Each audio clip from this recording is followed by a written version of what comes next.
Oui, toujours dans notre vocation de susciter le débat public autour des questions d'intérêt national, nous avons initié cette rencontre qui est la première table ronde ayant pour thème pétrole et gaz, quel lendemain pour le secteur touristique, parce que naturellement, lorsque le pétrole, le gaz, les hydrocarbures vont être exploités au Sénégal, il va falloir poser le débat public sur un certain nombre de secteurs qui pourraient éventuellement être modifiés, soit dans la manière d'élaborer et de mettre en œuvre des politiques publiques, soit même dans la manière de promouvoir la destination, par exemple, pour le cas du tourisme. Et donc aujourd'hui, c'était ça le but, parce que ce qu'on croit aussi, c'est que c'est la société civile qui doit promouvoir, contribuer à mener le débat public. C'est ça la démocratie, c'est ça le développement. L'initiative ne doit pas simplement provenir des autorités publiques, étatiques, etc. Et donc nous, lorsqu'on a une expertise, on rassemble les acteurs, on les réunit, institutionnels comme privés, et puis on débat sur des questions d'intérêt national. Nous sommes réunis aujourd'hui ici à la résidence Mamoun sur invitation de ID Sénégal, qui est un think tank, donc c'est un cadre de réflexion, qui a organisé aujourd'hui une importante rencontre, une table ronde, j'allais dire, autour du pétrole et les perspectives pour le secteur touristique. Ayant en charge le secrétariat technique national du comité en charge qui s'occupe de contenu local, il était important qu'un tel sujet-là nous préoccupe et qu'on s'y intéresse et qu'on vienne participer à la table ronde, échanger avec les acteurs du secteur touristique afin de recueillir leurs préoccupations, mais aussi et surtout après leur avoir présenté les opportunités qui leur sont offertes aujourd'hui par le cadre légal qui a été conçu par les autorités du pays en matière de contenu local dans le secteur des hydrocarbures. Nous avons une rencontre assez intéressante de par la densité des interventions, mais surtout de leur pertinence. Parfois des contributions de très très haute facture qui mettent l'accent sur la particularité, sur les spécificités du secteur touristique. Et parfois également des contributions aussi très très importantes et des interpellations dans le sens de l'amélioration des dispositifs légaux et réglementaires pour prendre en compte justement ces spécificités-là. Quand on est pays producteur de pétrole, on est un pays attractif. Donc on va attirer énormément de personnes qui vont venir pour une raison ou pour une autre s'intéresser à ce qui se fait dans le pays ou pour participer dans les opérations parce que c'est des acteurs au niveau des compagnies pétrolières, au niveau des entreprises sous-traitantes, mais également au niveau des entreprises internationales qui voudraient venir prêter leurs services, proposer leurs services à l'industrie pétrolière. Oui, à coup sûr, le secteur va être boosté. Il a commencé déjà à être boosté, ne serait-ce qu'au niveau des travailleurs qui sont obligés de venir avec les opérateurs pour maintenant commencer ces travaux en attendant que nous, on insère au fur et à mesure nos personnels dans ces opérations.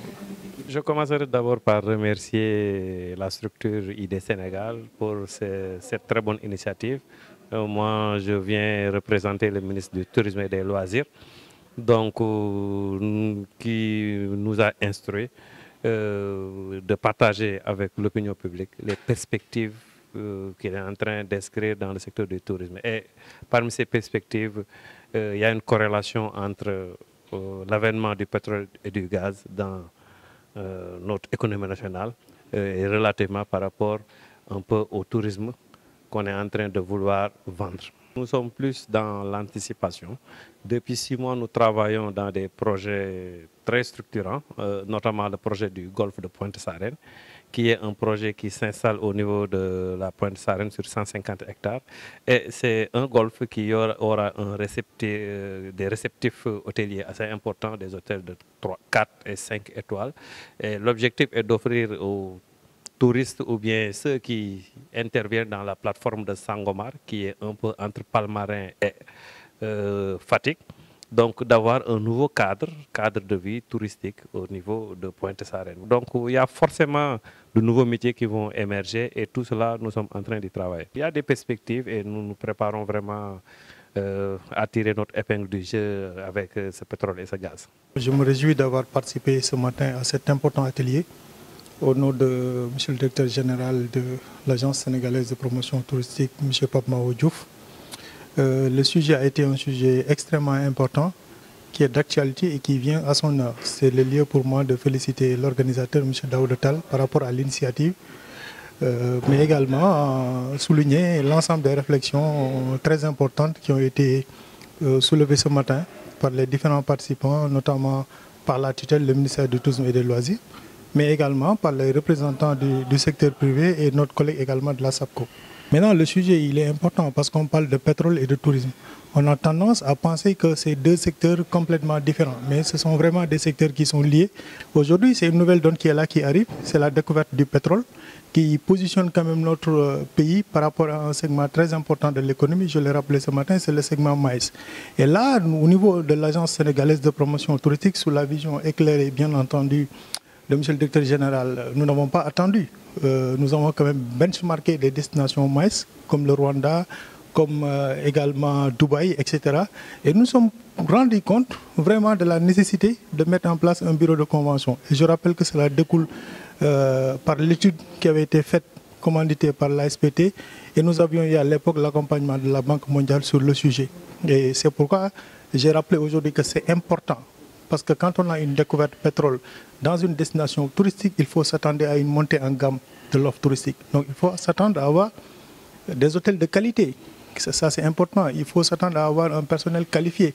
Il faut également s'attendre à un développement même du transport aérien, que ce soit au niveau local, la fréquentation des aéroports et des aérodromes, mais également l'accessibilité même de la destination Sénégal de façon globale.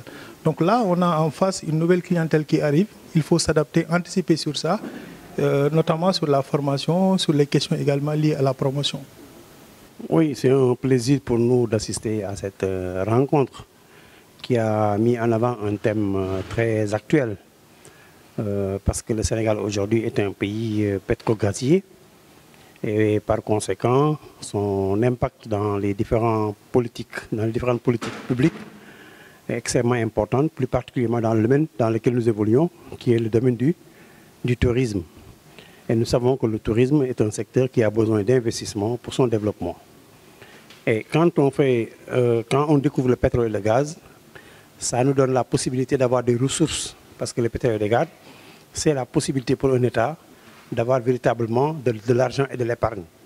Donc si le gouvernement met suffisamment de moyens à la dimension, au secteur du tourisme, on peut effectivement créer les conditions de faciliter l'accessibilité, de développer des secteurs de la santé qui permettraient aux touristes de ne pas avoir peur de venir au Sénégal. On peut faciliter la sécurité, on peut faire les plans d'aménagement, on peut faire les investissements hôteliers de tout genre, de campement en passant par les résidences, les hôtels 4 étoiles, 5 étoiles. Donc on peut faire les aéroports pour l'accessibilité au niveau international, on peut réaliser des écoles pour la formation des acteurs, on peut réaliser l'ensemble des éléments de la chaîne touristique qui permettent effectivement à une destination d'être compétitive.